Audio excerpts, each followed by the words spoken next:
So last week you watched part one introducing Cyndi from Sublime Financial Freedom, and it was amazing. We kind of went over time, so I decided to split into two. So join us as we talk about the tips that would help you remove limiting beliefs. Okay, so important how to create this mindset for us so that we can start our financial journey, and it's just so important.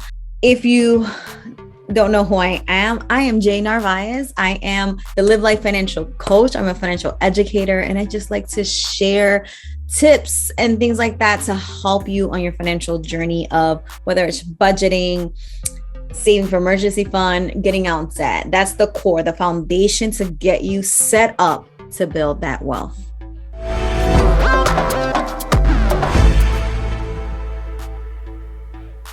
So I wanted to ask before, I know we probably didn't even get into our limiting beliefs yet or how to remove them, but I wanted to ask how, when you started changing your mindset and things like that, how did you feel it changed you?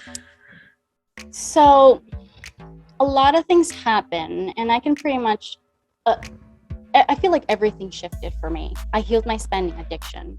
I healed my anxiety because now I was embodying. So, and I think now is a good time for me to go through what I went through and the process that I went to do that, because I guess it'll make more sense with the changes. It just changed who I was. My anxiety just completely went away.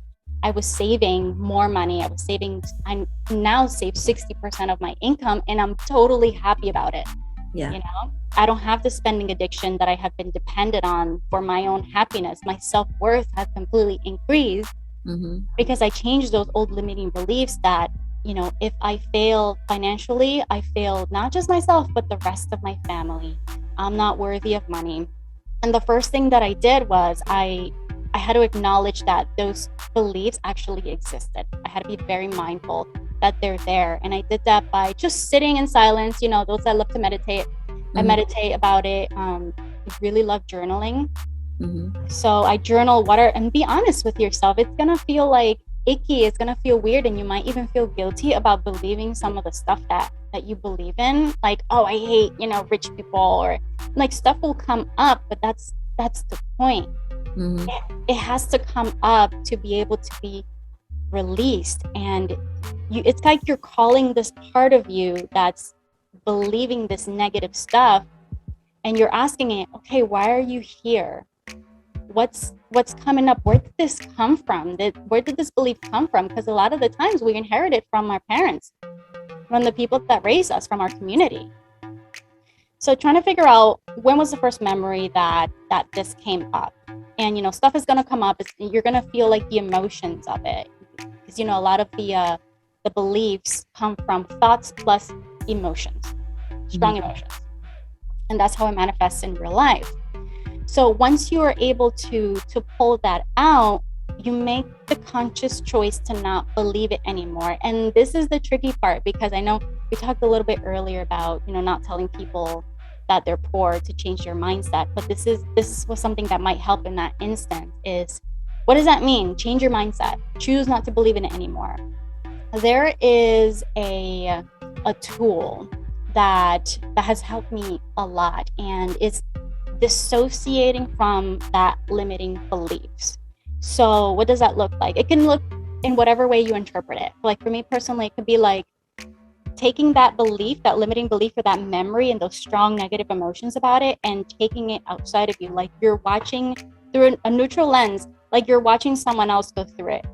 Or you're standing outside of a house and you're looking through a window and that negative mindset is there. Or some people like the movie theater, where they're looking at a movie theater and the movie is that negative belief. So you're kind of detaching yourself from it and telling it, thank you, because this is a part of yourself that you've gotten it from someone else, but it's there. It was there to protect you. It wasn't there to make your life miserable. You know what I mean? It's still a part of you, and you still have to honor that. Yeah, I get you. This might have been part of, my mother's limiting belief, and maybe it did help her in her situation, but it's not helping me now. I choose to not carry this anymore. This is no longer mine to carry, and I am making the decision to not believe in it anymore. one thing that also helps for people that like to do like physical things is that I like to write in a piece of paper, and I actually do this every month. Like, it's limiting beliefs, that's not something that's a one and done kind of deal. Like, it's gonna come up. You're gonna keep having limiting beliefs for the rest of your life, and that's okay. But what I like to do, like every month, I would take a piece of paper and write those limiting beliefs and then burn it. So it's as if I'm like releasing it and you're gone. Yeah, that's a great idea. So I grew up, like, one of my limiting belief, people will come to me and say that we will always have debt. And I was like, oh, okay. You know, I went to school, I got all these student loans because we're always going to have debt, right? And then, you know, when I started paying off debt, I was like, that's not true. I'm not done yet, but I've paid off a good chunk. Now I have, you know, I'm working on the second one. So that's definitely something I need to burn. Yes. Write it down and burn it. Yes, absolutely. And it helps. And it just opens up. Like, when you release it, it just opens up. It's like now your headspace is empty to be filled with all of the positive things that you do want to believe in. You know, and there's this thing, and let me tell you why this is so important. And, you know, to shift from the negative beliefs to the positive beliefs. So now that you have the limiting beliefs out of the way, you just burn that, you know, you're choosing to believe the opposite, which is, I am wealthy. I have an abundance of money. Like, I wouldn't even use the word debt anymore, because I feel like if you're saying it, you know, negative, right? Yes, it's negative. Yes. Yeah, exactly. But you have an abundance of money. And just when you start feeling the emotions, what would it feel like to have an abundance of money? And you feel it. You begin to actually feel it. What's that peace feel like? What's that clarity feel like? We've all felt it before, but maybe not in the same concept. So bring back those emotions and compare it with like the visualization, for example. Visualization is fantastic. Journaling about it. There is a tool called scripting where you journal as if you've already reached all your money goals. Yes. And this is where I want to get a little like nerdy and scientific on you. But there's this thing in our brains. It's called the reticular activating system. And what this is a filter. So there's a lot of stimuli. They're all over the place. You know, there's lots of things to do, lots of options. You can get rich in so many different ways. Especially now in the social media, there's so much coming at us at the same time. We can't possibly retain and absorb everything, right? It's overwhelming. But it's great stuff. It's just a lot. Exactly. And then you have to figure out which one is in alignment with where I want to be, right? You know, if Bitcoin's not right for me, I'm not going to go for Bitcoin, right? So what happens is, this reticular activating system is a filter. And only the things that filter in are the things that support your current belief system. So if you believe that you're constantly going to be in debt, guess what's going to be filter in? Stuff that acknowledges that and stuff that proves that. And that's why you're in this endless cycle. That's why you have the generation of poverty, because you have the same mindset and you have the same filter. But if you begin to do like the visualizations, the affirmations, you know, telling yourself every day, this opens up a different window in the reticular activating system, and you're now filtering things. You're opening yourself up to the opportunities that will help you reach those exact same goals that you want to reach. Yes, I love that. I'm like, you have me geeking out right here. Good. Because it's so true. And, you know, I've read a lot of books about, like, when you are affirming, do not say anything negative, because then it's just, you know, saying like debt, like you mentioned earlier. A good example would be like, don't say I am debt free, because I guess the word debt's in there. Does that make sense? And it does. Change it around.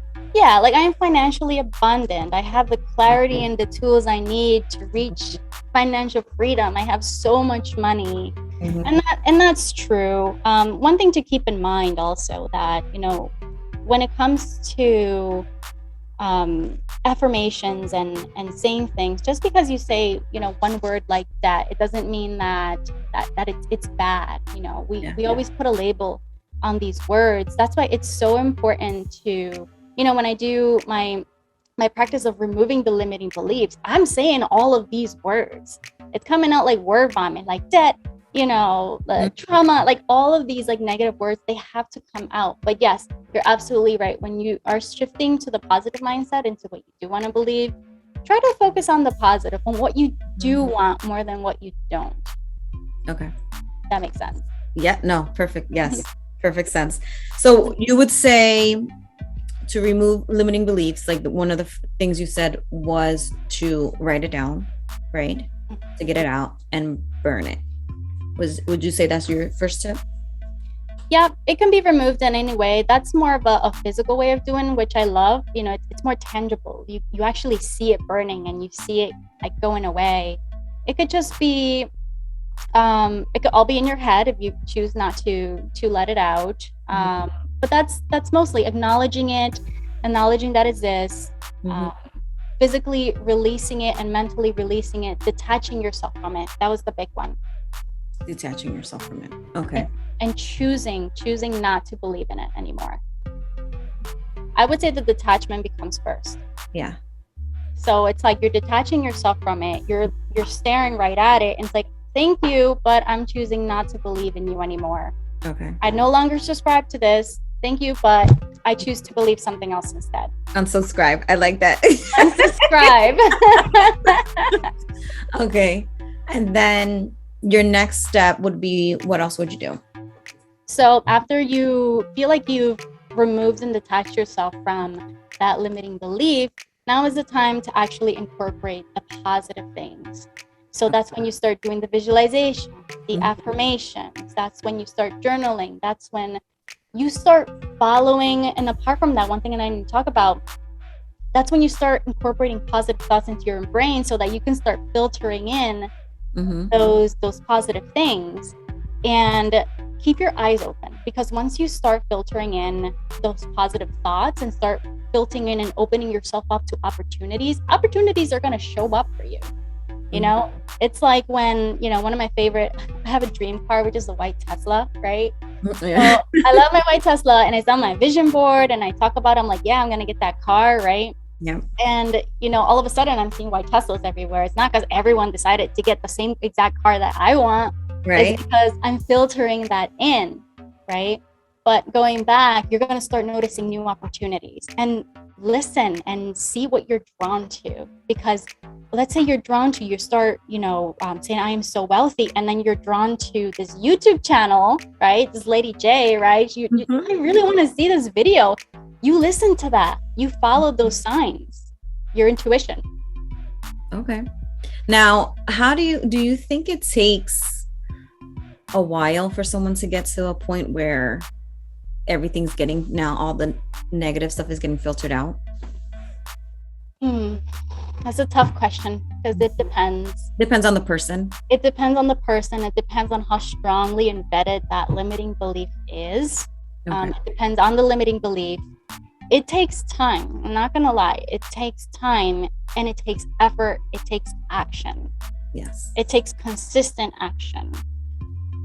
And there's going to be a lot of different limiting beliefs. You may go through this cycle where it's like, okay, I think this is my limiting beliefs, but once you look into it, it may not even be about money. It may be about self-worth, and then that's another thing you have to work on. Yeah. So there's a lot of different, I guess, steps to take. It can open up new doors, and okay, now I have to fix that, but that's okay. Always think of it, I'm going to open up this can of worm, right?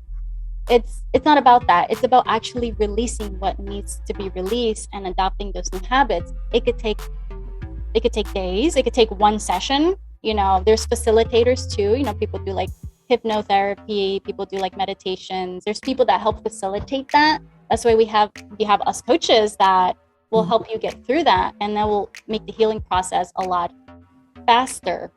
It's a process. It is a process, and it's something that, even if you feel like you've healed it, it may come back in the future. But now the next time it comes back, you know exactly how to handle it. Those are the most important steps, and they may work for some people. They may work, not work for others. The beauty is that you can customize it. If you're a more visual person, you can focus on the visualization piece. If you're kinesthetic, a feeling type of person, you can focus more on the feeling. If you like to do physical stuff, you can do like writing, you can do the burning of paper.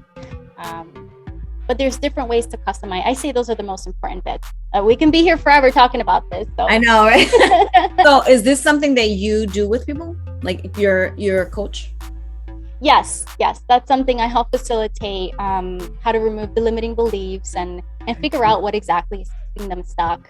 We work through shifting those to a positive mindset. And I do a lot of this by journaling. There's meditations and also some, depending on the person's, what's keeping the person stuck and what their personal financial situation is, we talk about certain strategic tips that help lead them in the right path physically. The problem is, if it's a spending addiction, like I had a spending addiction, what can you physically do to heal that?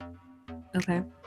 This is great. I love this. This is great information because I know like so many people go through their own different, even money trauma in their life and things that they feel like they can't get through, especially with spending addictions. So I think this is great information. Thank you so much. It was a great conversation. I feel like I learned so much, even like for me, even though like I had taken like small steps along the way, but I feel like this is like a good reminder of what else to do too, on top of everything else. Can you share with everyone your socials, where they can find you, and what services you offer? Yes, thank you. Yeah, it's been a lot of fun. So you can find me at Instagram on the IGs. That's Sublime Financial Freedom, and also on sublimefinancialfreedom.com. I have a bunch of freebies in there for everyone to help you release those limiting beliefs. We do a lot of journal prompts. I'm going to introduce some new meditations. So a lot of cool stuff coming your way. Do you actually do any like videos with meditation or anything?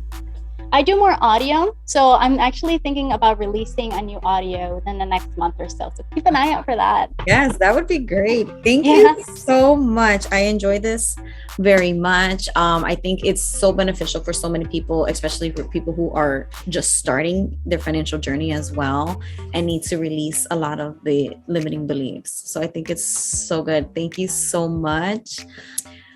Thank you everyone for watching. Go follow Sublime Financial at Instagram, and I will put the information on the screen and in the description below.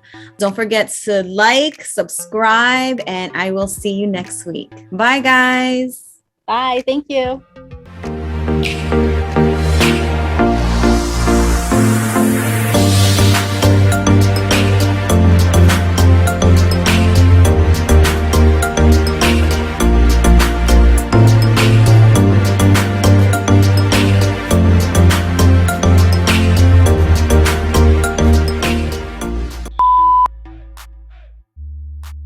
I don't know why I decided not to wear makeup today, because I don't think that was the best choice.